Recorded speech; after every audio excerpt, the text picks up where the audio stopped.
We all know the carbon footprint of food and farming is too high. It's responsible for about a quarter of the world's emissions. A growing population will mean even more emissions from farms. So what can we do? First of all, farms need to measure what they're emitting. This, it turns out, is difficult. For a start, farming is everywhere. Let's compare it with the energy sector. Energy employs less than 1% of the world's population, and most people work for large organisations. Farming, on the other hand, employs over a quarter of the world's population, and 84% of farms are small holdings. How do you coordinate 2 billion people working on millions of small farms? Farming is a living biological system. It's easier to monitor the machines in a power plant. But farming's emissions are complex and interconnected. Take cows.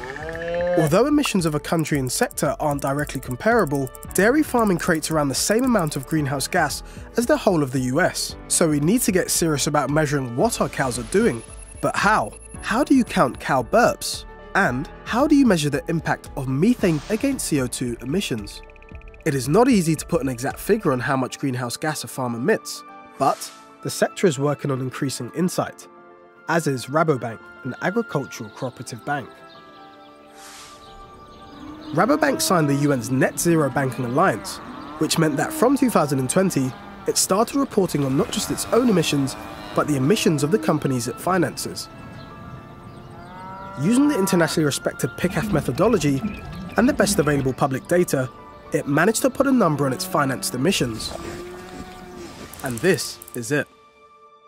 It also estimated the emissions of the Dutch dairy farms it finances, breaking it down by the type of gas produced. That big number isn't perfect. It involved a lot of estimating and a lot of uncertainty, but it's a good start.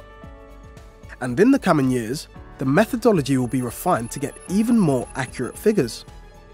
In partnership with their clients, Rabobank will be able to create benchmarks, set goals, and develop products and policies for bringing emissions down, and to help clients build future-proof business models.